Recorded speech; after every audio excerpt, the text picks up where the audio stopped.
Bonjour à tous et bienvenue sur Vision Crypto pour ce samedi 6 juin 2024. Bon, une map verte forcément vu la chute qu'on s'est pris hier, donc forcément il y a eu le rebond et donc on a vu quand même, on voit un gros rebond, hein, des gros pourcentages, plus 17%, 19%, 12%, 14% pour EGLD, donc c'est, ça fait plaisir hein, de voir une petite map verte, mais bon, on a quand même pris tellement cher que bon, heureusement qu'on voit un petit peu de vert. Beaucoup de volume ces derniers 24 heures, donc 41 milliards et 20 milliards pour Ethereum. Et on va voir un petit peu où je me positionne, ma vision actuellement. Et je vais vous montrer un petit peu quelques points que je regarde. Alors on va partir tout de suite sur BTC. Donc BTC, hop là, donc on a eu cette grosse liquidation. Donc hein, ça on l'a déjà vu hier dans la quotidienne de hier. Alors aujourd'hui ce que j'attends, on le voit, je vais me mettre en daily, hop, hop. Voilà, donc d'ailleurs premièrement, ces liquidités, je peux les supprimer parce que hop là, on les a prises.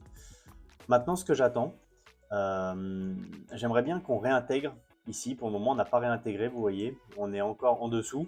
Alors, je l'avais représenté avec cette petite bande verte, ligne verte ici.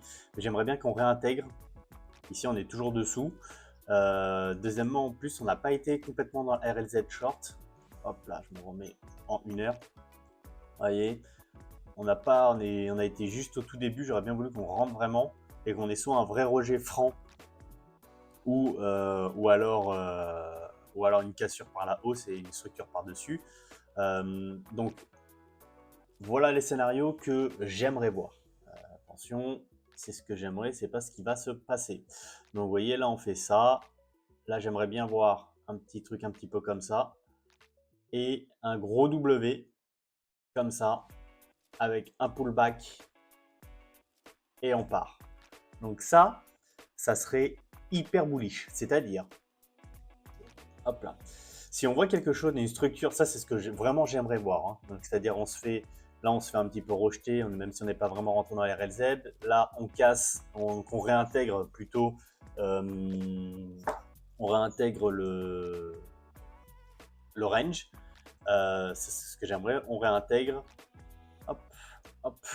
Je vous montre vraiment pour que vous puissiez bien comprendre. Donc on réintègre le range. On fait un pullback. Ici on aura fait un joli W. Donc avec la neckline qui sera là. Donc, et on fait un pullback sur la neckline et sur le bas du range parce qu'on aura réintégré. Donc pour repartir, ça sera vraiment top. Si on fait quelque chose comme ça, eh bien, le long que j'avais mis, je sais pas si, voilà, bah, le long que j'avais mis, donc je le reprendrai. Et donc plutôt réellement, ça fera quelque chose comme ça. Voilà, avec le point en dessous. Et donc et là, bien sûr, la prochaine target, c'est le plus haut. Et sachant qu'il y a vraiment beaucoup d'argent à aller chercher plus haut. Donc voilà ce que j'aimerais voir en tout cas. C'est le type de pattern que je vais attendre en espérant que ça se passe comme ça. Ou sinon, on peut très bien complètement passer ici et se faire vraiment rejeter violemment. Et donc si on se fait rejeter, on ira chasser les liquidités dans les 50 000 qui restent en bas encore une fois. Voilà. Donc plusieurs nouvelles quand même qui me font dire que pardon, on peut aller, on peut avoir ce type de pattern. Premièrement, l'argent. Hein. Il faut suivre l'argent, c'est toujours pareil. Et il y a énormément d'argent en or là maintenant. Donc on a quand même pas mal liquidé en bas. Il ne reste plus grand chose par rapport à ce qu'il y a en haut. Il y a vraiment, vraiment maintenant beaucoup, beaucoup d'argent. Donc là, il va falloir aller taper dedans. Je vois pas pourquoi on n'irait pas. Même si je me mets en 24 heures, c'est vraiment, vraiment blindé. On voit la ligne jaune, elle est en haut. Donc il y a moyen vraiment de pousser vers le nord. En tout cas, c'est ce que j'aimerais voir. Hop là. Donc ici, donc les fundings qui sont hyper faibles. Donc ça c'est vraiment top, c'est vraiment bullish aussi. Là vous voyez les liquidations qu'il y a eu, ça c'est un truc de fou. Donc voilà, en tout cas je pense qu'on peut vraiment repartir. C'est ce que j'aimerais voir en tout cas. Concernant qu'est-ce que j'ai fait ces derniers 24 heures, j'ai pris un petit trade qui s'est clôturé donc sur BCH. Pourquoi j'ai pris ce trade? Je vais vous montrer ça ici. Donc voici la map, les funding rates. Hop. Et ici BCH. Vous voyez qu'en fait quand on est en jaune, comme ça, c'est que tout le monde est en train de long. Donc, tout le monde parie à la hausse. Donc, tout le monde est en train de prendre des trades à la hausse. Et donc, généralement, il faut faire l'inverse pour nettoyer le marché. Et bien là, sur BCH, qui est ici, vous voyez, tout le monde était en train de shorter. Donc, tout le monde était en train de shorter. Ben, moi, ce que j'ai fait, du coup, contre-tendance, parce que si tout le monde short, le marché fait l'inverse pour liquider un maximum de personnes. Donc, moi, j'ai pris un long. Donc j'ai pris un long et ici j'avais mis ma RSZ short et on a été pile poil dedans, vous voyez, on a été combler la totalité de la RSZ short. Et comment je l'ai déterminé? Comme d'habitude, vous savez, le retracement de Fibonacci, hop, et entre les 0,786 et les 0,66, et bien c'est les RLZ. Donc voilà, je l'ai placé et donc le trade a été gagnant avec un RR de 2,17. Donc ce qui est plutôt pas mal, hein. Je voulais prendre un petit trade et ben voilà, il est passé en tout cas. Pour le moment, sur mes petits trades, je m'en sors pas trop mal du tout. Donc voilà, lui il est gagnant et voilà pourquoi je l'ai pris. Maintenant, je fais trop rien, il n'y a pas trop de setup qui me plaisent pour le moment. Je regarde tout ça, mais ouais, alors il y a le ton hein, qui est aussi qui est vraiment shorté actuellement. Donc voilà, peut-être que je reprendrai un trade sur BCH, j'attends de voir. Là pour le moment, on voit qu'il est rejeté, il est rejeté par la RLZ short. Donc du coup, on va voir jusqu'où il va aller. Donc possiblement de toute façon, hop, hop. Alors c'est possible du coup qu'il fasse un plus bas. Hein. S'il est vraiment rejeté, c'est possible qu'il fasse un plus bas. Donc soit il va faire une structure comme ça et il va repartir vraiment et il va casser vraiment break à la hausse très fortement parce qu'il est encore très shorté quand même. On le voit ici, hein, il reste très shorté. Donc à partir du moment où il est shorté, le prix peut monter. Hein. Donc plus les gens vont parier à la baisse, plus le prix risque de monter pour les liquider. Donc j'attends de voir la pattern qu'on va faire ici. Et donc possiblement, bah, je prendrai un trade. Non, c'est pas ça que je veux faire. Possiblement, je prendrai un deuxième trade si, si je vois que... hop là, c'est juste que je voulais faire ça. Voilà. Donc on peut très bien voir, ici on peut très bien revenir sur les 0,38. Et sur les 0,38, si je commence à avoir un W, ben, je pense qu'on ira liquider tous les shorters. Donc ici, je prendrai probablement un petit trade. Alors honnêtement, c'est pas sûr du tout, mais vraiment du tout. Hein. C'est vraiment, je vous partage simplement une possibilité que je pourrais faire. Donc vous voyez, et je ferai quelque chose de très serré, juste en dessous des 0,5 ici.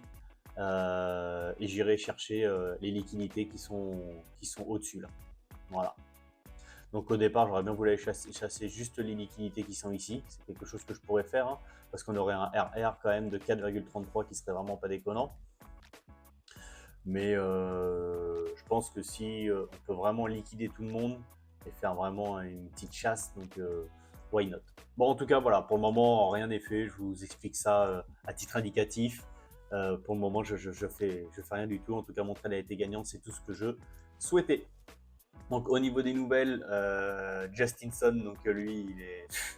Ah, c'est un petit gigolo qui propose de racheter au gouvernement allemand les bitcoins en OTC, donc over the counter, donc c'est hors marché pour éviter de faire bouger le marché. Bon, après, c'est Justinson, donc du coup, voilà, il fait beaucoup de blabla, mais in fine, voilà, c'est beaucoup de matu vu et il n'y a pas souvent grand chose qui se fait. Bon, c'est voilà, mais en tout cas c'est marrant. Le gouvernement allemand aussi, j'ai vu passer.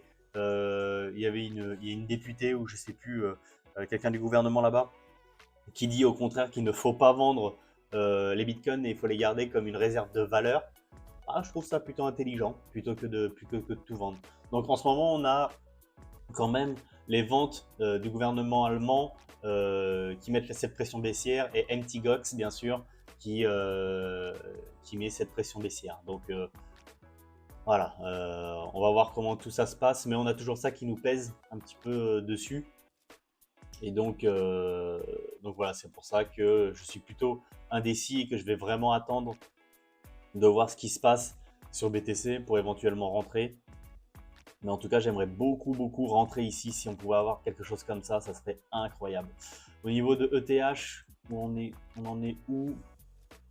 En soi, tout ressemble, en termes de pattern, tout ressemble à ce que BTC a fait, hein. Voilà. La plupart des cryptos font ça, hein. Voilà. La plupart des cryptos ont fait ça. Alors, ETH, j'ai pas été le voir encore ce matin. Ouais. Après ETH, j'aimerais bien voir quelque chose, il me semble. On va essayer de faire un truc un peu précis. Ouais, j'aimerais bien, vous voyez, qu'on aille. Pour ETH, j'aimerais bien qu'on. Non, j'ai une bêtise. Je suis pas bien placé du tout. Là. Voilà. J'aimerais bien qu'on rentre un petit peu plus dans cette zone, dans cette RLZ. Hop là.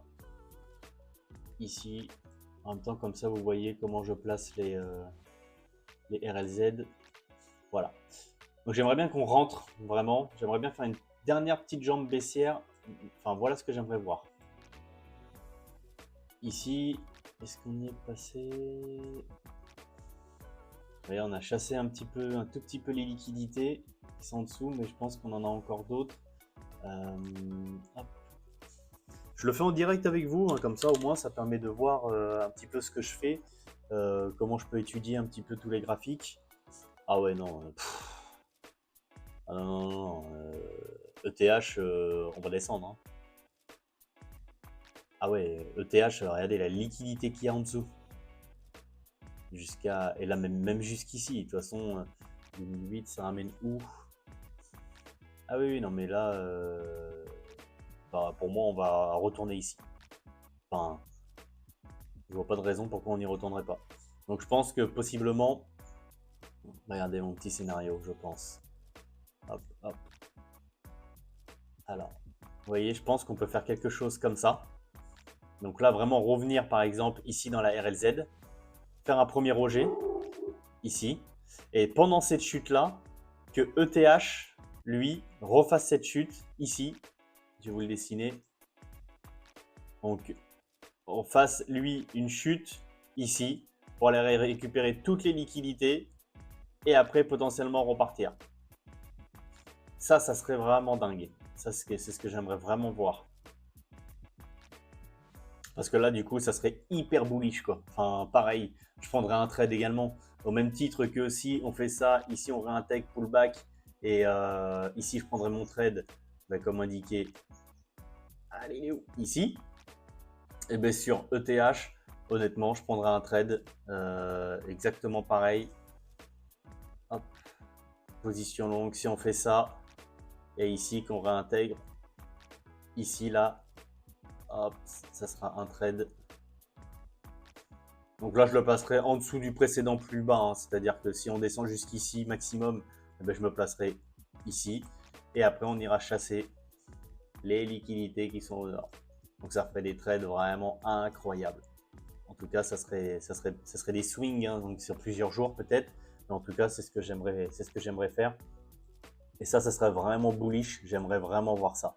Là, au moins, on reviendrait vraiment dans la RLZ. Donc là, on rentrerait vraiment parce que là, on l'a effleuré, hein, donc voilà. On viendrait vraiment dedans. On viendrait récupérer toutes les liquidités qui sont là parce qu'il y en a quand même un petit peu. Mettons 3 jours. Après, il y a toutes celles qui sont au nord aussi, hein. Mais toutes celles-ci là, on pourrait les récupérer avant de partir parce que là, il y a quand même un paquet de liquidités. Donc, on récupère le tout. Comme ça, en plus, on rentre bien dans la RLZ et après, on repart. Et après, justement, on repart chasser toutes ces liquidités là. Ça serait fou, quoi. Enfin, ça serait une pattern vraiment hyper intéressante et hyper bullish. En tout cas, j'aimerais beaucoup voir ça. Ouais, et qu'après, on aille chasser les liquidités qui sont ici. Ça serait top. Ça serait top. En tout cas, voilà mon scénario pour ETH. Je vous laisse les dessins à chaque fois, comme ça, le lendemain pour les quotidiennes, à chaque fois, comme ça on voit un petit peu les mouvements que ça a pu faire, si j'étais à peu près dans le vrai ou dans le faux. Après, les dessins, je les fais un peu à l'arrache, et puis je suis pas très très bon niveau dessin. Mais voilà, en tout cas, voilà un petit peu mes scénarios. Vous avez un petit peu ce que je pense dans ma tête. Et voilà, on va voir maintenant si le marché me donne raison ou tort. L'essentiel, c'est pas forcément que j'ai raison ou que j'ai tort, c'est surtout de se préparer à un scénario. Moi, je me prépare à ce scénario-là. S'il ne fait pas ça, eh bien, ça veut dire qu'il sera invalidé. Et s'il descend plus bas, eh bien, voilà, il sera complètement invalidé. De toute façon, je prendrai des trades que si mes scénarios se valident. Voilà, l'erreur, c'est d'être impatient et de prendre des trades parce qu'on a envie de trader. Alors qu'il faut attendre des bons signaux et que tout soit un petit peu coordonné pour pouvoir vraiment y aller. Je regarde le RSI. Ouais. On est bas quand même. Bon. Donc voilà, en tout cas, vous avez tous mes scénarios. On a un petit peu tout vu. N'hésitez pas à me mettre en commentaire si vous voulez que j'analyse certaines crypto-monnaies, certains altcoins pour vous dire ce que je pense. N'hésitez pas non plus à vous abonner à la chaîne, ça me donne énormément de force et surtout ça permet de faire augmenter la communauté et de me faire voir de plus en plus sur YouTube. Pour l'algorithme YouTube, c'est hyper important. Likez cette vidéo. Je vous souhaite une très très belle journée. Passez un bon week-end et surtout, restez curieux. Ciao!